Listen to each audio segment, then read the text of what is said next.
Bismillahirrahmanirrahim. Assalamualaikum warahmatullahi wabarakatuh.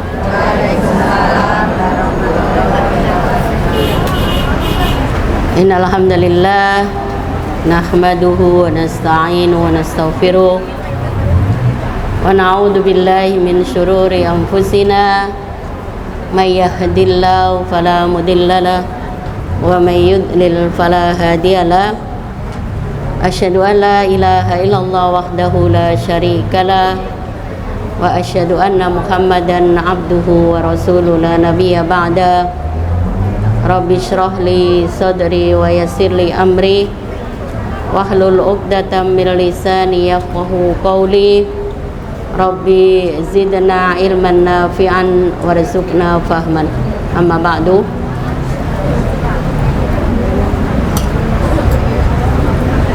Ibu-ibu sekalian yang saya hormati, alhamdulillah segala puji syukur kita haturkan hanya kepada Allah Subhanahu wa taala yang telah melimpahkan nikmat dan rahmatnya sehingga pada pagi hari ini kita masih diberikan kesempatan dan kesehatan oleh Allah Subhanahu wa taala untuk silaturahmi bersama dan belajar bersama. Mudah-mudahan Allah meridhoinya dan menjadikan amal soleh kita semua. Amin ya rabbal alamin. Salawat dan salam kita haturkan pada Nabi mulia Muhammad sallallahu alaihi wasallam. Beliaulah qudwah hasanah kita. Beliaulah yang patut kita contoh, kita jadikan suri tauladan dalam segala amal dan perbuatan.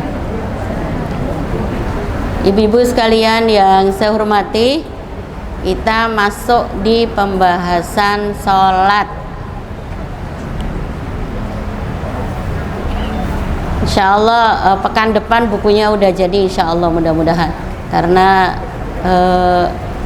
sudah masuk di percetakan, tinggal menunggu. Ternyata saya kira 5 hari saat jadi, ternyata masih butuh waktu 10 hari setelah masuk ke percetakan ya.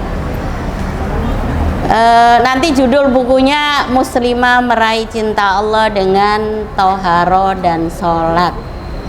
Jadi nanti toharonya sudah pernah saya bahas. Kalau yang belum pernah ikut dari awal pasti belum dapet ya. Padahal di toharo itu merupakan syarat sah sholat. Bila toharonya tidak sah, maka sholatnya tidak sah ya. Maka Allah Subhanahu wa ta'ala berfirman, innallaha yuhibbut tawwabina wa yuhibbul mutatahirin. Sesungguhnya Allah mencintai orang-orang yang bertaubat dan orang-orang yang mensucikan diri. Makanya ahli fikih meletakkan toharo di bab pertama, karena menjadi bisa mendapatkan cinta Allah Subhanahu wa ta'ala ya. Saya lanjut, betul ya Bu ya, saya masuk ke syarat sholat. Kalau kemarin saya masuk di di pembahasan waktu sholat, maka sekarang saya bahas syarat-syarat sholat. Syarat-syarat sholat itu ada 2, syarat wajib sholat dan syarat sah sholat ya. Jadi syarat wajib sholat yang pertama adalah muslim, karena sholatnya orang kafir tidak diterima oleh Allah Subhanahu wa ta'ala ya. Meskipun dia sholatnya sama persis dengan sholatnya muslim, tapi posisinya masih kafir, maka tidak akan diterima oleh Allah Subhanahu wa ta'ala. Maka kadang ada ungkapan, kalau senam ada yang mirip dengan sholat gerakannya ya. Maka gerakannya mirip, memahami bahwa gerakan sholat itu ternyata menyehatkan badan ya. Maka kenapa pakai sholat mirip gerakan sholat? Sholat aja yang banyak ya. Sudah dapat pahala, insya Allah dapat sehat ya. Jangan mengikuti senamnya yang gerakannya seperti sholat biar sehat. Kalau menurut saya, sholatlah yang banyak, insya Allah dapat sehat. Ya. Yang kedua, berakal. Sholat adalah kewajiban yang harus dikerjakan orang muslim yang sadar dan memahaminya. Maka orang yang hilang akalnya tidak terkena kewajiban sholat. Sebagaimana sabda Nabi SAW, rufi al-qalamu an salasatin, anin naimi hatta yastayqidah, wa anil mubtala hatta yabra'a, wa anis sobiyyi hatta yakbura. Tidak diwajibkan atas 3 orang. Yang pertama, anin naim hatta yastayqidah. Jadi tidak ada kewajiban orang yang tidur sampai bangun. Ya. Maka kalau dipukul orang tidur nggak usah marah. Ya. Jadi ada orang yang tidur kemudian jeblek misalkan. Ya, kita nggak usah marah karena orang yang tidur itu tidak mendapatkan kewajiban apapun. Ya. Wa anil mubtala hatta yabra'a. Orang yang diuji, mubtala itu sebenarnya orang yang diuji sampai dia sembuh. Nah, ujiannya ini sangat berat, yaitu gila. Ya. Maka orang yang tidak punya akal, orang yang gila sampai dia sembuh baru dapat kewajiban. Wa anis sobiyyi hatta yakbura. Dan dari anak kecil sampai dia besar. Maka 3 golongan ini tidak terkena kewajiban apapun. Ya. Jadi siapa yang memiliki 3 sifat di sini maka dia tidak mendapatkan kewajiban. Ya. Kemudian yang ke D, syarat ya, wajib sholat yang dia adalah balik. Anak kecil tidak wajib sholat, akan tetapi dianjurkan untuk mengajarkan sholat secara bertahap dari usia 7 tahun. Dan apabila di usia 10 tahun meninggalkan sholat, maka diperbolehkan memberikan hukuman dengan memukulnya. Ya. Jadi hukuman fisik itu diperbolehkan bila anak usia 10 tahun. Ya. Apanya? C-nya belum. C-nya kemana ya? Oh, nggak ada C-nya soalnya. Nah, berarti ininya apa namanya? Tidak mau keluar C, keluarnya maunya D.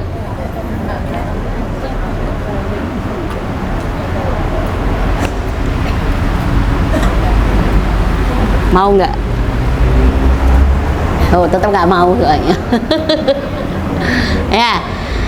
Jadi kalau ada anak yang usia 7 tahun, 7 tahun itu kelas berapa, Bu? Kelas 1 SD. Itu sudah mulai diajarkan sholat secara serius. Kalau masih TK, belum diajarkan secara serius nggak apa-apa, tapi diajarkan dengan pendengaran. Ya, mengikuti dan mendengarkan. Tapi kalau udah usia 7 tahun, kita terutama yang anak laki-laki sudah harus banyak dibawa ke masjid. Ya. Dan bacaannya perlu dicek, Bu. Ini tugasnya ibu-ibu loh ya.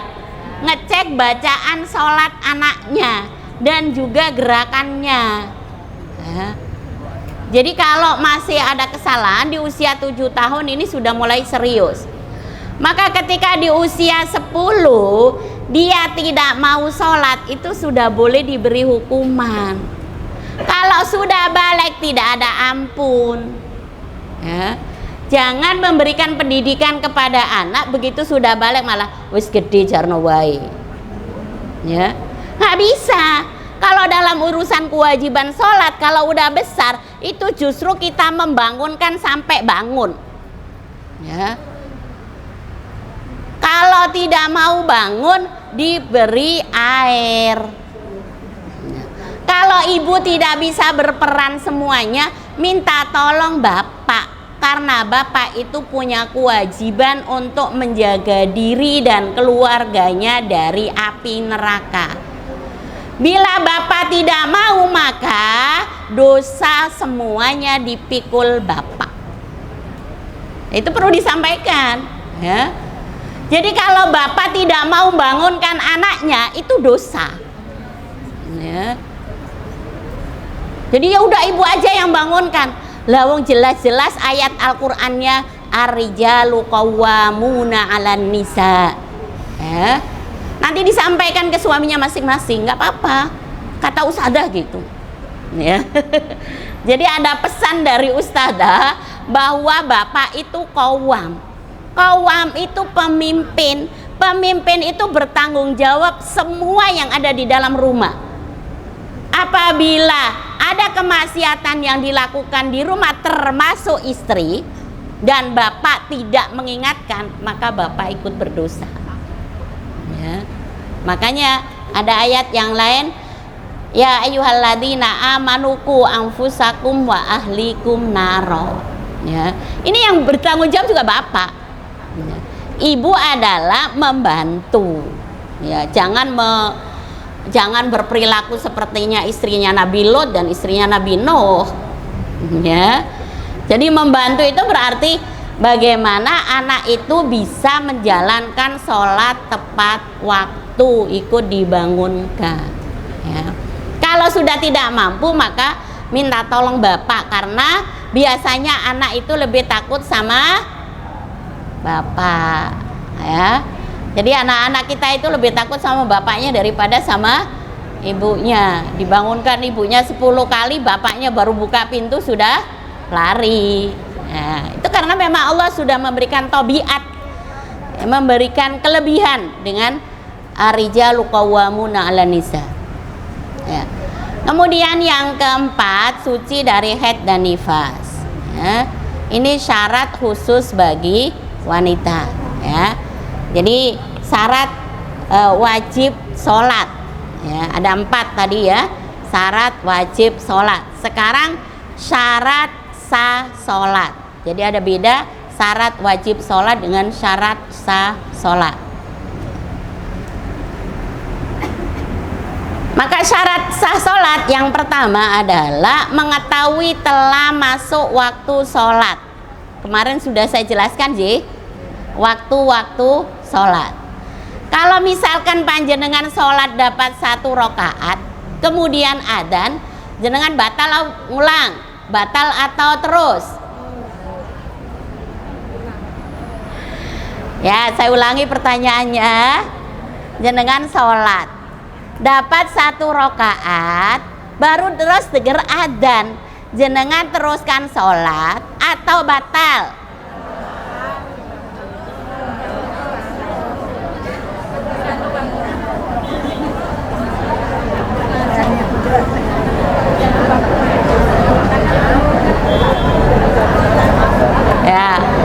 Ya saya tahu pasti jenengan ribut toh. Iya, yang satu bilang terus, yang satu bilang batal, ya. Maka ini menjadi dipahaminya dulu, syarat sah sholat itu harus mengetahui telah masuk waktu sholat. Bila belum masuk waktu sholat, maka sholatnya batal. Nah, masalahnya apakah setiap adzan itu masuk waktu sholat? Apakah setiap adzan baru masuk waktu sholat?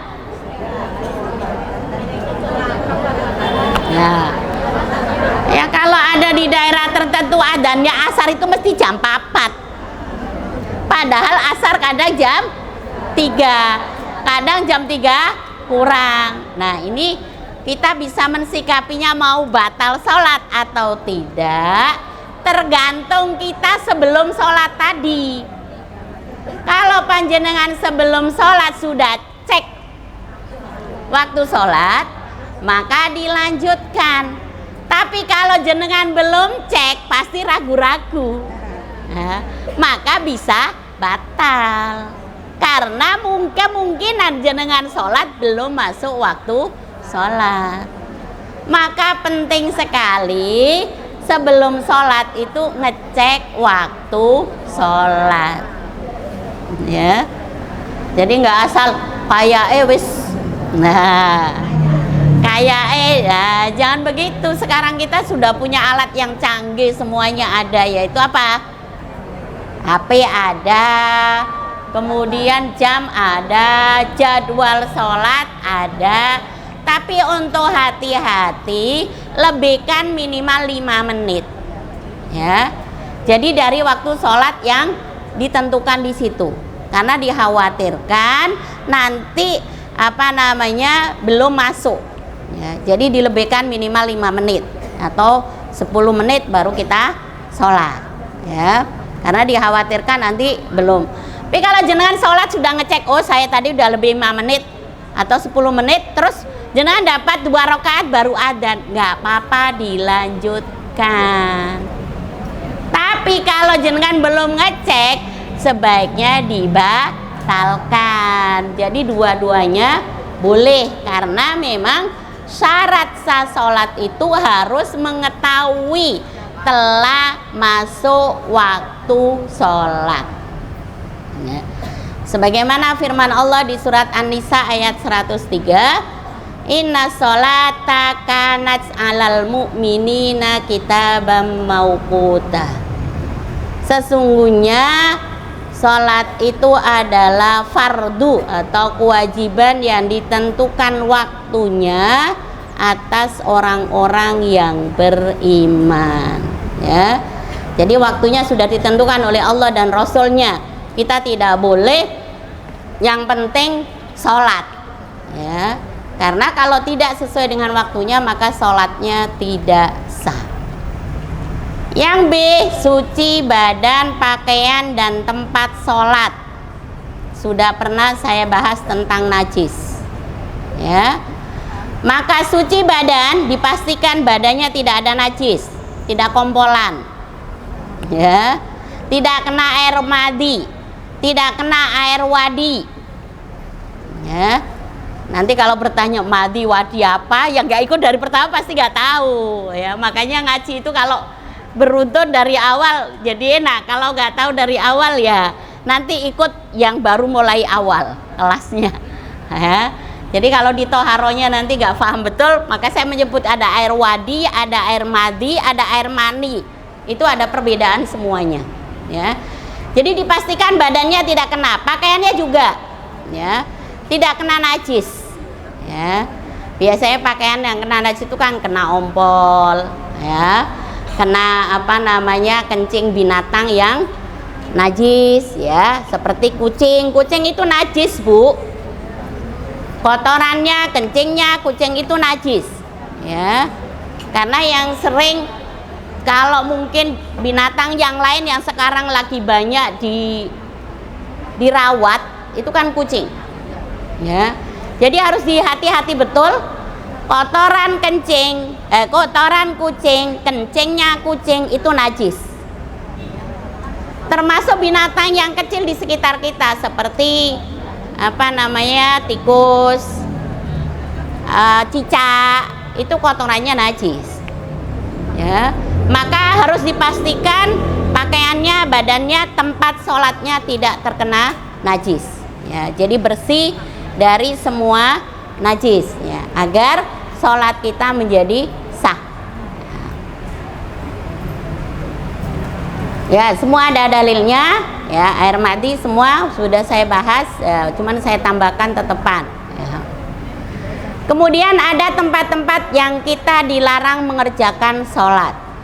Hukum asal, semua bumi bisa digunakan untuk sholat. Ini keistimewaan kaumnya Nabi Muhammad SAW. Kita bisa mengerjakan sholat di mana saja, ya. Hanya ada beberapa tempat yang kita dilarang mengerjakan sholat di tempat tersebut. Yang pertama adalah kandang unta. Jadi yang disebut dengan kandang unta adalah tempat bernaung, menderum, dan tidurnya unta. Ini semua dilarang kita sholat di kandang unta. Nah, padahal unta kalau di Saudi itu bisa 10 hektar loh kandangnya, atau bahkan lebih, ya. Tapi ketika dalam hadis ini ditanyakan, Rasulullah ditanya tentang sholat di kandang unta, maka beliau bersabda, la tusallu fi mabarikil ibili fa innaha minasyayatin. Janganlah kalian sholat di kandang-kandang unta, karena sesungguhnya tempat itu adalah tempat setan. Wasuila anis sholati fi marabidil ghanam.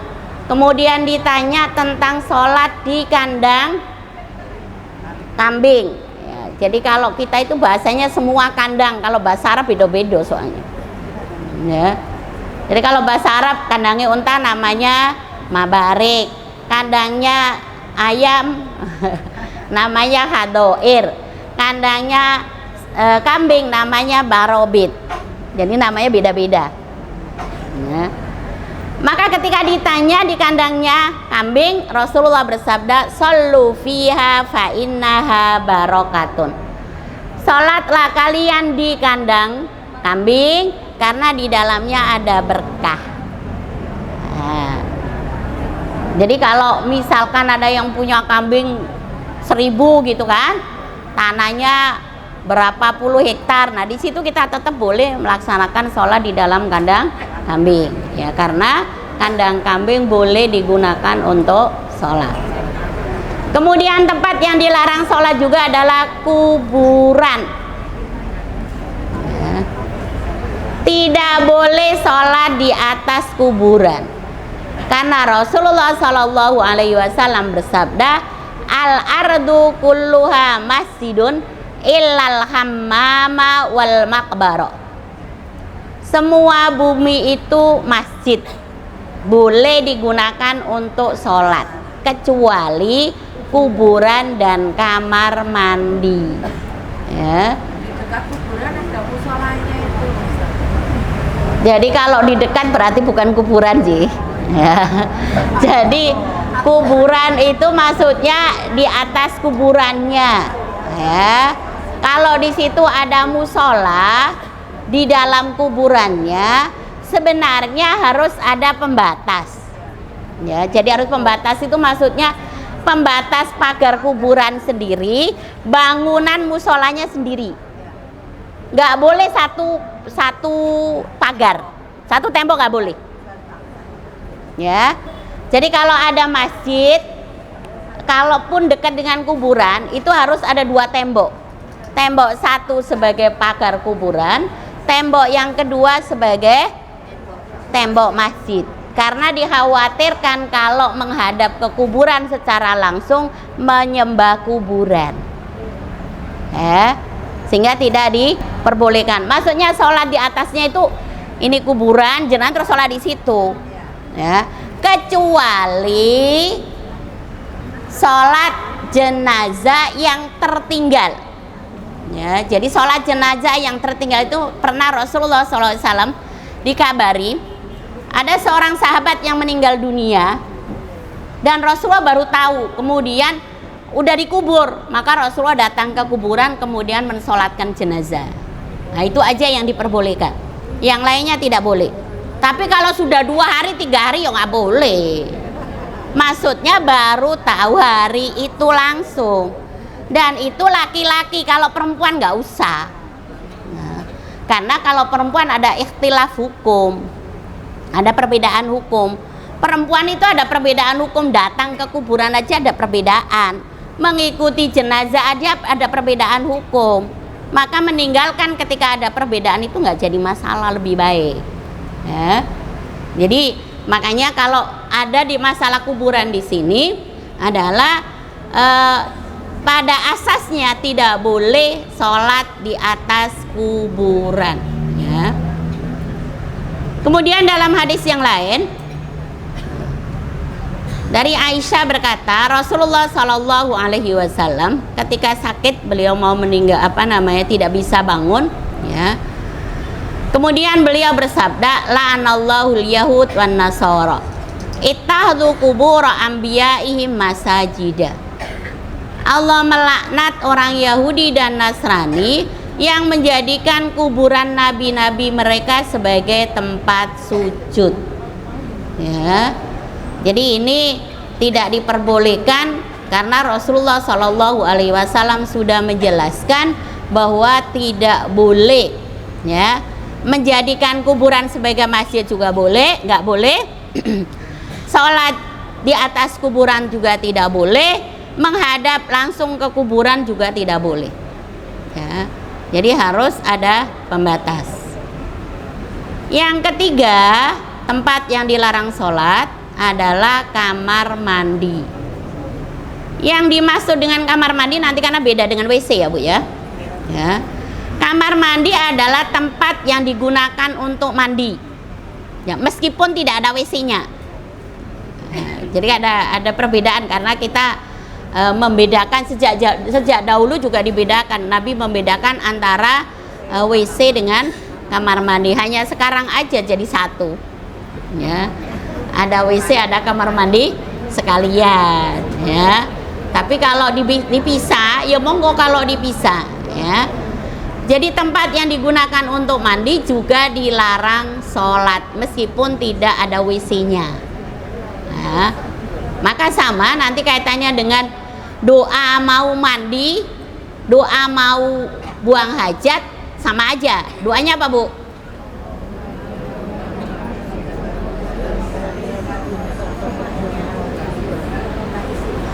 Bismillahi, harus ada bismillahinya, ya. Bismillahi Allahumma inni a'udzubika minal khubuthi wal khaba'is. Karena nanti kalau nggak ada bismillahinya nanti masih bisa dilihat jin, ya, auratnya, ya.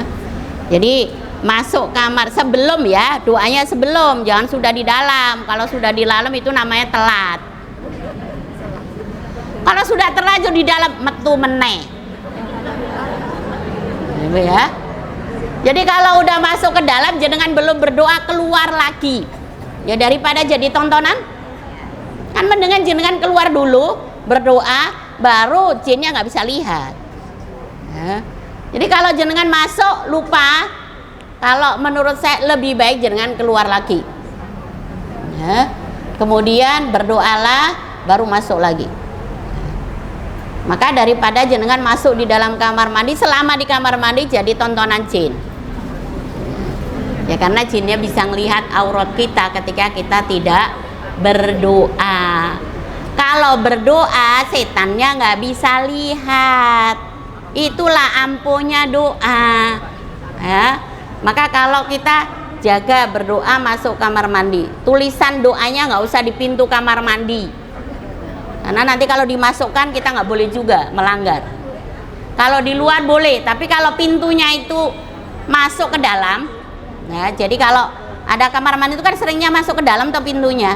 Lah jenengan tempeli doa ning kono, berarti doanya masuk ke dalam kamar mandi. Nggak boleh di kamar mandi ada lafdzul jalalah, ya. Maka di temboknya atau ditulisi aja, jangan lupa berdoa. Kan doanya udah hafal, ya. Jadi yang ditulis adalah jangan lupa berdoa. Selanjutnya tempat yang dilarang sholat adalah toilet atau WC. Nabi Shallallahu Alaihi Wasallam melarang sholat di tempat buang kotoran, ya. Maka beliau bersabda, inna hadhil khusus muhtadara faida ata ahadukum al khala falyakul a'udzu billahi minal khubuthi wal khaba'ith, ya. Sesungguhnya, nah, kalau kita ada khusus kakus kan hampir mirip toh, karena haknya susah jadi dibacanya kakus. Arabnya khusus, ya. Ini adalah tempat setan, ya. Jika salah seorang di antara kalian hendak masuk ke dalamnya, maka bacalah, ya. Nanti kemarin sudah saya jelaskan doa yang lain yang menjadikan setan tidak bisa melihat aurat, ya, di bab toharo, ya. Kemudian syarat yang ketiga, kalau tadi syarat yang pertama sudah masuk waktu sholat. Syarat yang kedua, suci badan, pakaian, dan tempat sholat. Ya. Kemudian syarat yang ketiga, suci dari hadas kecil dan hadas besar. Ya. Jadi apabila seseorang berhadas kecil, hendaklah berwudu sebelum mengerjakan sholat, dan apabila berhadas besar maka hendaklah mandi. Ya. Karena Rasulullah SAW bersabda, la tuqbalu sholatu ahadikum idza ahdatsa hatta yatawaddoa. Salat seseorang di antara kalian tidak diterima oleh Allah apabila berhadas sampai berwudu. Ya. Nah, tata cara wudunya sudah saya bahas juga di bab toharo. Sekarang kita masuk di bab sholat soalnya. Yang di menutup aurat.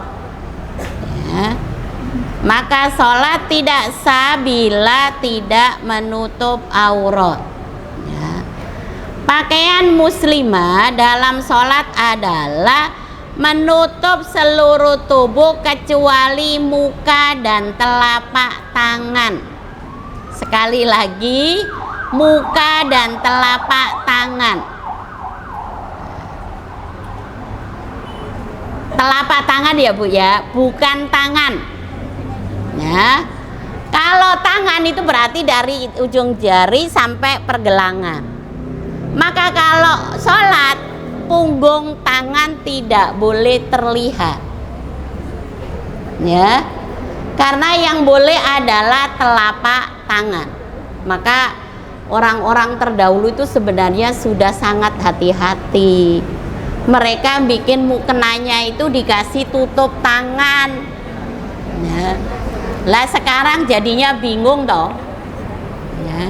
Karena kalau pakai mukena yang apa namanya? Terusan. Ya, kalau terusan nanti kalau berdiri jatuh, alasannya gitu. Ya, keinjak. Kalau yang pakai potongan, tangannya sok kelihatan. Ya. Jadi dijaga punggung telapak tangan tidak boleh terlihat. Ya. Jadi kalau pakai jilbab tok juga, pakai jilbab tok misalkan, jenengan jilbabnya kecil, kemudian pas tahiyat itu tangannya kelihatan, punggungnya tidak boleh. Nah, itu masuk hukumnya makruh nanti dalam pembahasan makruhat di dalam sholat. Ya. Jadi untuk sementara menutup aurat yang kita pahami, maka diusahakan ketika sholat itu yang terlihat hanya muka dan telapak tangan. Kalau tutup muka boleh enggak? Kalau tutup muka boleh enggak? Enggak boleh. Ya. Mau pakai cadar, mau pakai masker, mau pakai apapun tidak boleh dalam sholat. Ya. Nanti saya jelaskan dalilnya di makruhat. Ya. Hal-hal yang makruh hukumnya dalam sholat. Ya, itu ya. Jadi pakaian dalam hal ini Allah Subhanahu wa taala berfirman, ya bani Adam khudu zinatakum inda kulli masjid. Hai anak Adam, pakailah pakaianmu yang indah di setiap memasuki masjid. Yang dimaksud dengan perhiasan dalam ayat ini adalah pakaian yang menutupi aurat. Ya, sementara yang dimaksud dengan masjid adalah sholat. Sehingga yang dimaksud dengan ayat di atas adalah tutuplah aurat kalian setiap kalian mengerjakan sholat. Ya. Batasan aurat wanita dalam sholat menurut pendapat ulama. Ya, kalau menurut Ahnaf, Hanafiyah, wajah, telapak tangan dan kedua telapak kaki tidak aurat. Kalau menurut Hanafiyah, ya, yang aurat itu wajah, telapak tangan, ya, tidak aurat termasuk kaki, telapak kaki loh ya Bu ya. Kenapa menurut Hanafiyah telapak kaki itu tidak aurat? Karena kalau berdiri nggak bakalan kelihatan. Ya, makanya panjenengan misalkan kalau di Masjid Nabawi atau Masjidil Haram lihat orang sholat nggak pakai kaos kaki banyak. Karena mereka mengambil pendapatnya Hanafiyah. Ya. Maka saya juga nggak kaget karena di Universitas Al-Azhar Kairo itu ada jurusannya 3, fikih Muqarron, fikih Syafi'i, dan fikih Hanafi yang menjadi jurusan kuliah ya. Sehingga anak-anak yang ngambil jurusan Hanafi, fikih Hanafi, rata-rata kalau sholat mereka nggak pakai kaos kaki ya, karena mengambil pendapat Hanafi telapak kaki tidak termasuk aurat ya. Sehingga kalau sholat ya melihatnya mungkin kita nggak nyaman karena kita biasa mengambil fikihnya Syafi'i ya. Ya, sementara Malikiyah, Syafi'iyah dan Hanabilah berpendapat bahwa wajah dan kedua telapak tangan tidak aurat, tetapi kedua telapak kaki termasuk aurat yang harus ditutup ketika sholat ya. Jadi ada di sini telapak, semua sepakat bahwa wajah dan telapak tangan ya, bukan tangan ya. Sehingga kalau misalkan kita pakai baju begini aja, kemudian kalau sholat pakai bukan kaos tangan, ya nggak boleh juga pakai kaos tangan ya, karena kalau kaos tangan menutup telapak tangan. Jadi bolehnya adalah pakai apa sih biasanya yang ya jadi kaos tangan tapi punggungnya tok ya, kayak begitu bisa ya. Jadi tapi itu masih kelihatan jarinya Bu ya, jadi harus nutup sampai atas ya, kemudian telapaknya di sini terbuka ya. Jadi kalau yang model kaos tangan yang kemudian itu belum sesuai. Makanya kalau zaman dulu, masya Allah, orang-orang zaman dulu itu hati-hati betul loh malahan ya. Mukenanya itu betul-betul diusahakan sesuai dengan syariah. Maka karena kita mengambil pendapat Syafi'i, sehingga para ulama dahulu kemudian perancang mukena zaman dahulu itu sudah dirancang disesuaikan dengan syariah, tapi kemudian berubah ya. Maka orang dahulu nggak mau kan sholat kalau nggak pakai mukena putih. Itu hati-hati namanya Bu. Dan indahnya zaman dahulu kalau sholat dari raya itu putih semua gitu.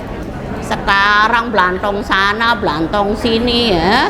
Nah, ini sekalian mumpung ibu-ibu banyak, saya ingatkan, kalau pakai mukena, tolong pertama warnanya kalaupun nggak putih, warna polos. Ya. Lah batik boleh nggak? Kalau batik tolong sholatnya di rumah saja. Ya. Untuk di rumah saja sholat sendiri nggak apa-apa. Tapi kalau di masjid tolong pakai yang polos supaya tidak mengganggu orang yang di belakang jenengan. Ya. Jangan mikir untuk diri sendiri, pikir orang lain. Ya, Rasulullah aja begitu ada kain yang mengganggu sholat, langsung beliau turunkan kain itu ganti. Ya. Lah kalau kita kemudian depannya ada plentong sana, plentong sini sambil mikir, ya, aku batik apa men ya?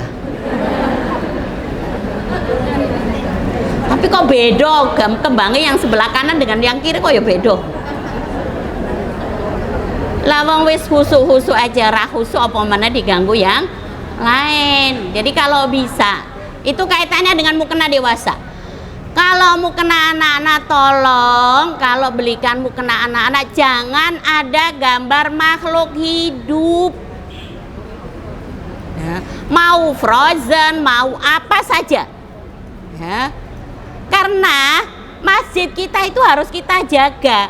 Malaikat itu tidak mau masuk di satu tempat yang ada gambar makhluk hidup. Ya. Ini saya miris banget memang untuk mukena anak-anak. Ya. Jadi mukena anak-anak jangan ikut tren Bu. Ya. Jadi hati-hati, pilih semua pakaian itu sebenarnya nggak boleh yang ada makhluk hidup. Pertama, yang kedua tidak ada gambar menjadi simbol agama lain. Ya. Simbol agama lain itu apa?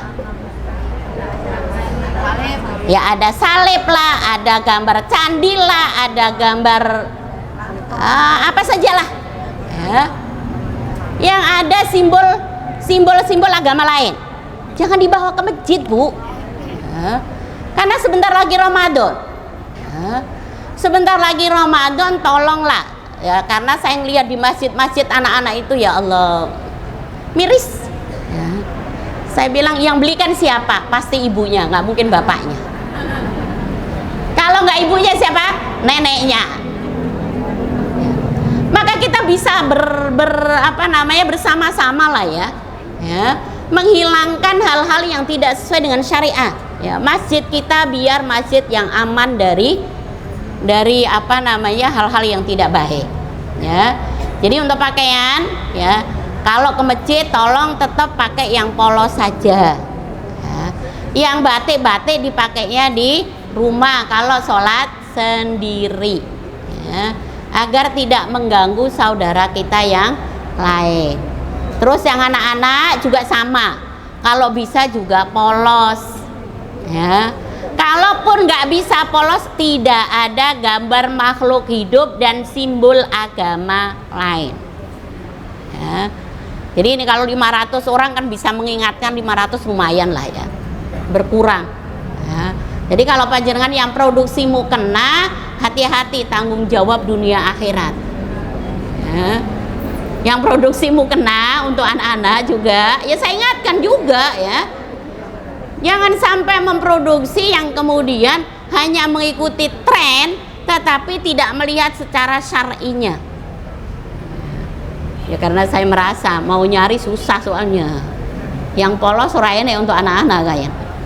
Nah, jadi rata-rata yaitu tadi ada gambar makhluk hidup. Jadi gambar makhluk hidup saya ingatkan bahwa itu tidak boleh dibawa ke masjid. Ibu nggih? Ya. Saya lanjutkan syarat yang ke E. Yang ke Ibrahim yang keberapa? 6. Menghadap kiblat ya. Ini menjadi syarat sah sholat. Kalau misalkan jenengan sholat 1 rakaat kemudian kiblatnya salah, dibatalkan atau lanjut?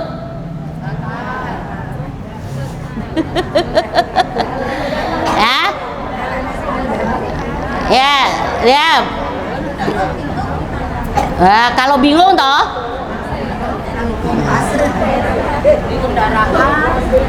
nanti dulu dia di kendaraannya nanti. Sekarang panjenengan sholat dapat 1 rakaat, ada orang bilang, Bu, kiblatnya keliru.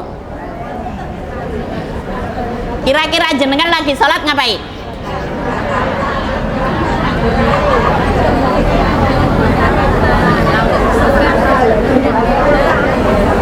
Batal ya Bu ya sholatnya ya. Jadi kayak gini Bu, sama kayak tadi ya. Kalau kita sebelum sholat itu dipastikan dulu kiblatnya mana. Jangan sok tahu loh. Ya kan sok tahu jadinya. Ya. Kan sekarang ada HP, jangan bisa cek pakai kompas arah kiblatnya mana. Yang kedua, kalau nggak ada HP, tanyalah ke orang ya. Tanya dulu sebelum sholat. Atau kalau kita bersinggah di satu tempat, itu pertama yang ditanyakan adalah kiblatnya mana, bukan dapurnya mana, tempat makannya mana. Ya kadang kita itu yang tidak penting banget dengan urusan agama nggak kita tanya. Kalau kita menjadi tuan rumah, nah ini beda nanti. Kalau kita menjadi tuan rumah, alangkah baiknya jenengan sudah membentangkan sajadah arah kiblat, ya. Sehingga orang yang mau sholat dia sudah tahu, ya. Itu pengalaman saya kemarin jadi panitia muktamar gitu Bu, ya. Jadi karena orang dari berbagai daerah, maka tempat sholatnya sajadahnya udah disiapkan dulu, ya, dibentang dulu. Jadi begitu orang sholat sudah tahu kiblat, ya. Jadi biar tidak salah. Kalau kita posisinya tadi belum cek kemudian sholatnya salah, tidak perlu dibatalkan. Tetapi kalau orang yang tahu segera mindahkan. Ya, cara mindahkannya jangan mengingatkan orang orang salah kiblatnya, jangan dibilang, "Bu, kiblatnya salah," bukan gitu. Tapi diputer sambil diumii di telinganya, "Kiblatnya salah." Ya lah, kalau jenengan kiblatnya salah, muter ke sana, salah meneh, muter meneh.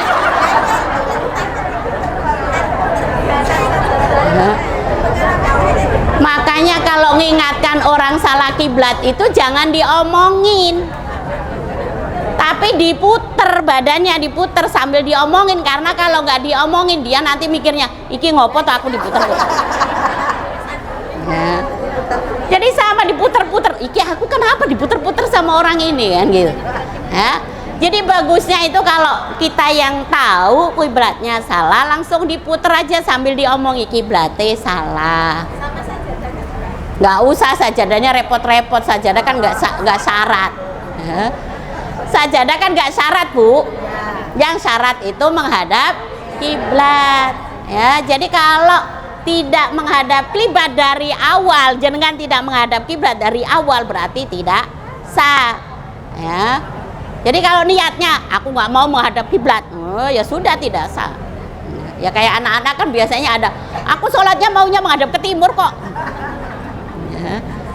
Ya kalau sekarang ibu-ibu ikut begitu ya kayak anak-anak jadinya. Jadi itu kalau menghadap kiblat ini karena sudah jelas Rasulullah Shallallahu Alaihi Wasallam menjelaskan dan Allah menurunkan ayat kaitannya perintah untuk menghadap ke Ka'bah. Ya. Apabila seorang telah berusaha untuk menghadap kiblat dan yakin menurutnya menghadap kiblat, tetapi setelah selesai sholat ternyata salah kiblat, maka tidak perlu mengulang sholat. Ya. Hal ini sebagaimana hadis dari Amir bin Rabi'ah, ia berkata, kami pernah bersama Nabi dalam satu perjalanan di malam yang gelap gulita. Ketika itu kami tidak mengetahui arah kiblat. Kami pun sholat menghadap ke arah yang kami yakini sebagai arah kiblat. Keesokan harinya kami menyampaikan hal itu kepada Rasulullah Shallallahu Alaihi Wasallam. Maka kemudian turunlah ayat Al-Baqarah ayat 115. Jadi tidak perlu mengulang apabila sudah berusaha dulu ya. Iki kita kesasar misalkan. Mau tanya orang nggak ada orang, mau pakai kompas baterainya habis. Nah, maka kalau sudah intinya kita kira-kira lah, kayaknya ada mega sebelah sana misalkan, berarti oh iya berarti kiblatnya sana. Ternyata begitu waktu pagi ternyata terbit matahari ya sebelah sana, berarti kan salah. Maka di situ tidak perlu ngulang sholat. Ya, jadi beda ketika di tengah-tengah ya. Apabila mengetahui arah kiblat sebelum selesai sholat atau di tengah-tengah sholat, hendaklah dia segera pindah ke arah kiblat yang benar. Ya.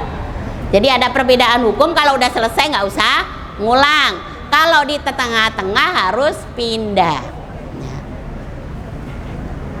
Sholat tidak menghadap kiblat dibolehkan dalam dua keadaan. Ya. Sholat tidak menghadap kiblat dibolehkan dalam dua keadaan. Yang pertama adalah sholat sunnah di atas kendaraan. Ya. Jadi kalau sholat sunnah di atas kendaraan boleh tidak menghadap kiblat. Karena Nabi Shallallahu Alaihi Wasallam pernah mengerjakan sholat sunnah di atas kendaraan dan beliau menghadap ke arah mana saja kendaraan itu berjalan. Karena Rasulullah tidak pernah sholat wajib di atas kendaraan. Ya. Jadi Rasulullah menghadap sholat sunnah saja di atas kendaraan, nanti akan menjadi masalah lah kalau kita pergi nggak bisa ya kan.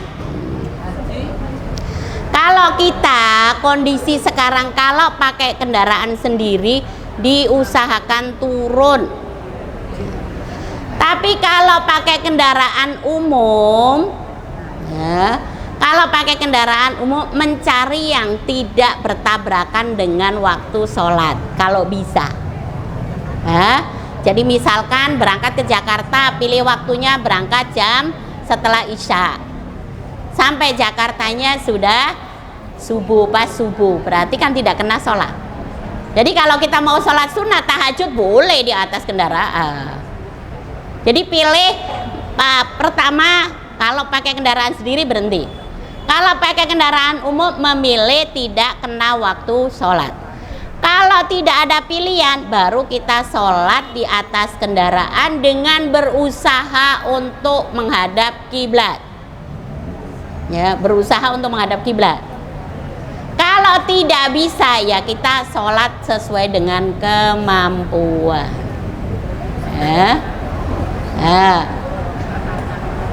Jadi sholat di kendaraan berdiri bisa nggak? Ada pertanyaan, sholat di kendaraan berdiri bisa nggak? Kalau bisa, nanti pembahasannya nanti syarat harus berdiri soalnya. Kalau bisa berdiri, kalau nggak bisa baru duduk. Yang kedua, boleh sholat menghadap kemana saja dalam keadaan sangat takut. Ya, sangat takut itu takut apa? Ya takut itu macam-macam.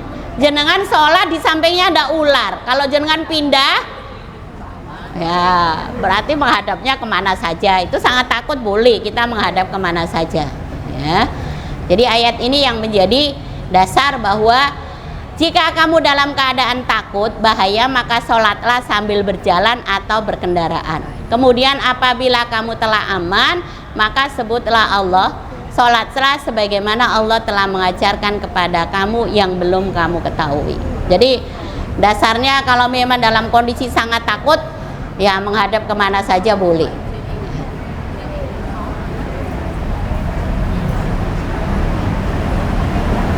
Ada yang kurang nggak ya? Ya.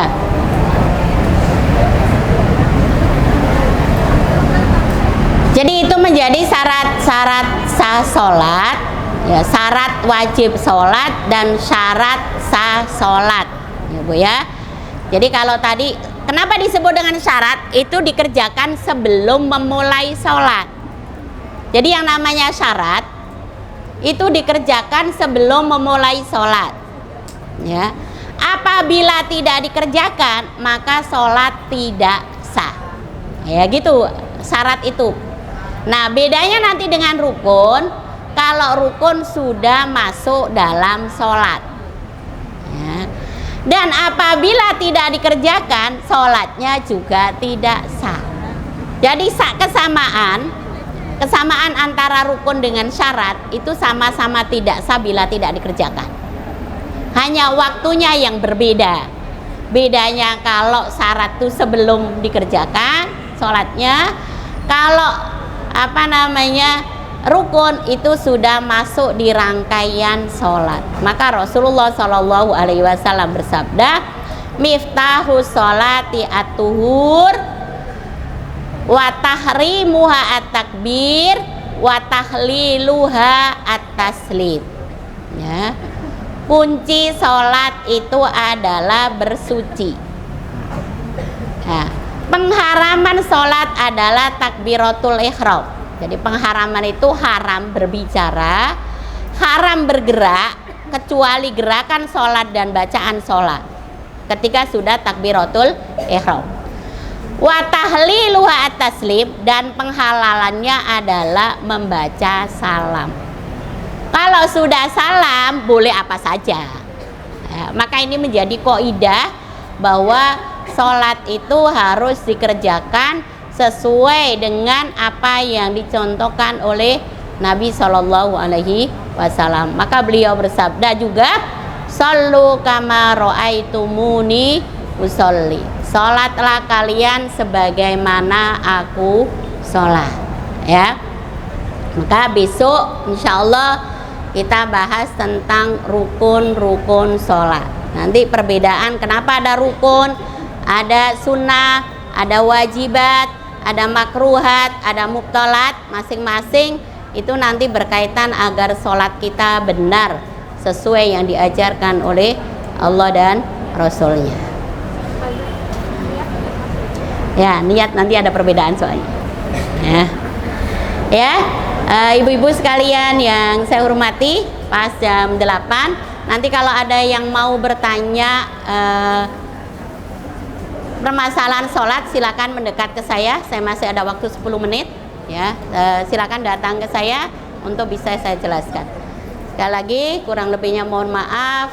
Mudah-mudahan kita semua dalam keadaan sehat walafiat, dan mudah-mudahan saudara-saudara kita di Palestina diberikan kemenangan oleh Allah Subhanahu wa taala. Dan akhirnya wabillahi taufiq ila aqwamit thoriq. Wassalamualaikum warahmatullahi wabarakatuh.